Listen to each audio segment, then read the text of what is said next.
Wars are usually remembered by their endings: a surrender, a flag lowered, a capital captured. But long before those moments arrive, wars are often decided quietly, on paper, in offices far from the front, by people who understand what numbers, distances, and lines really mean. Sometimes defeat is visible long before anyone admits it. This is the story of a map that proved a war was already lost, years before the fighting stopped. By the middle years of the Second World War, the fighting stretched across continents. Millions of men were under arms. Factories ran day and night. Entire economies were bent toward destruction. To the public, the outcome still seemed uncertain. Victories and defeats came in waves. Front lines moved forward, then snapped back. But behind closed doors, a smaller group of people were asking a different question. Not who is winning today, but who can still win at all. And the answer, slowly and mercilessly, began to appear on a single map. The map did not show heroic charges or famous battles. There were no flags planted on hills, no dramatic arrows pushing toward capitals. Instead, it showed rail lines, ports, fuel depots, factories, distances measured in days, not glory. And when those elements were placed together, the picture was devastating. Modern war is not won by bravery alone. It is won by movement, by the ability to move men, fuel, ammunition, food, and replacement parts faster than the enemy can destroy them. Every tank requires fuel. Every aircraft requires maintenance. Every army requires constant resupply. If that flow breaks, everything else collapses. And that truth was written clearly on the map. By the early 1940s, one side of the war faced a problem it could not solve with courage or ideology. Its territory was vast, but its resources were not where they needed to be. Its industry was powerful, but fragile. Its armies were large, but dependent on supply lines stretching hundreds, sometimes thousands, of miles. The map showed those lines clearly, and it showed how exposed they were. Railways became thin threads connecting front lines to factories. Ports became bottlenecks. Roads funneled entire armies through narrow corridors. Fuel sources sat far from where fuel was burned, connected by routes that could not be easily replaced. Every mile added friction. Every junction added vulnerability. On paper, it was manageable. In reality, it was fatal. The people who studied this map were not generals shouting orders from bunkers. They were logisticians, economists, intelligence analysts, planners whose job was to ask uncomfortable questions. What happens if this rail hub is destroyed? What happens if this port is closed for a week? What happens if fuel deliveries fall by 10%? The answers were not dramatic. They were worse. A 10% drop in fuel did not slow an army by 10%. It paralyzed it.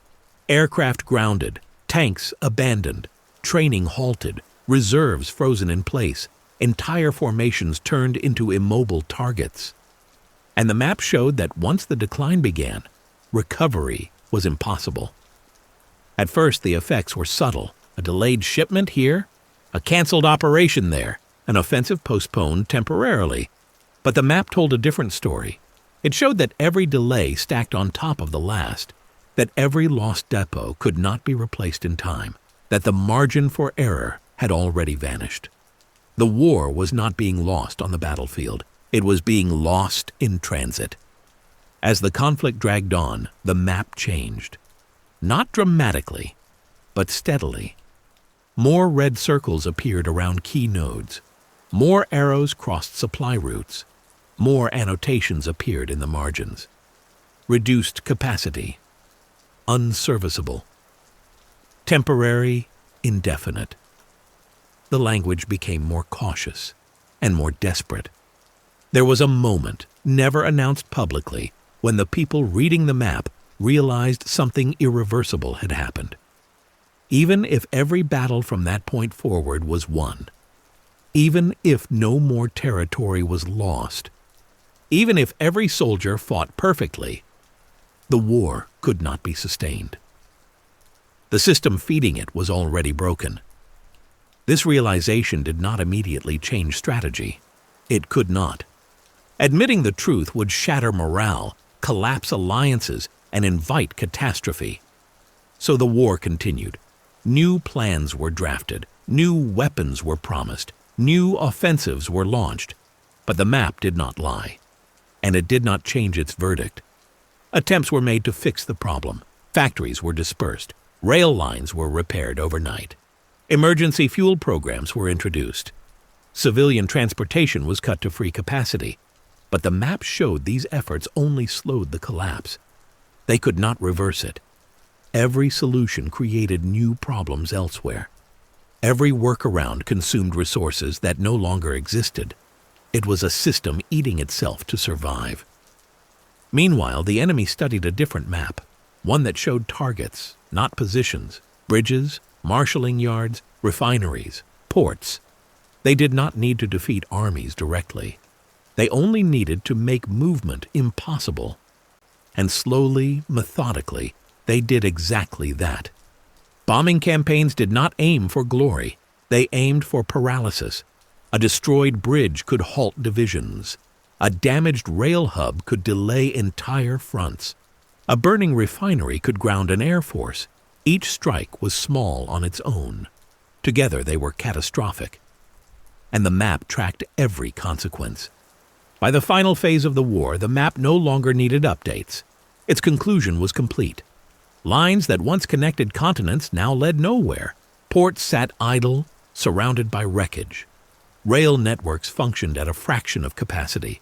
Fuel stocks existed on paper, not in reality. Armies still fought, but they were fighting on borrowed time. The war had already been decided.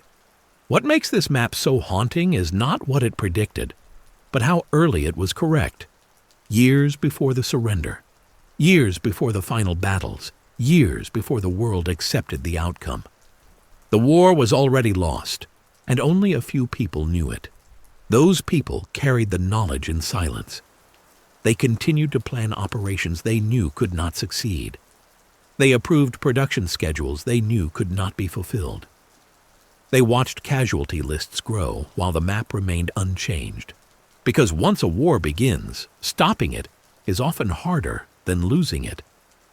When the end finally came, it looked sudden. Cities fell. Fronts collapsed. Orders stopped arriving. To the public, it seemed like a rapid unraveling. But the map told a different story. This was not collapse. It was arrival. After the war, the map disappeared, filed away, classified, forgotten. History preferred simpler explanations, heroic victories, decisive battles, dramatic turning points. But the truth was quieter. The war ended not when armies surrendered, but when the lines that fed them finally broke. This is why wars are rarely decided where people are looking. They are decided in places without monuments, on routes without names, on maps no one sees. And sometimes all it takes to understand the future is a single sheet of paper, showing that there is no longer a way forward.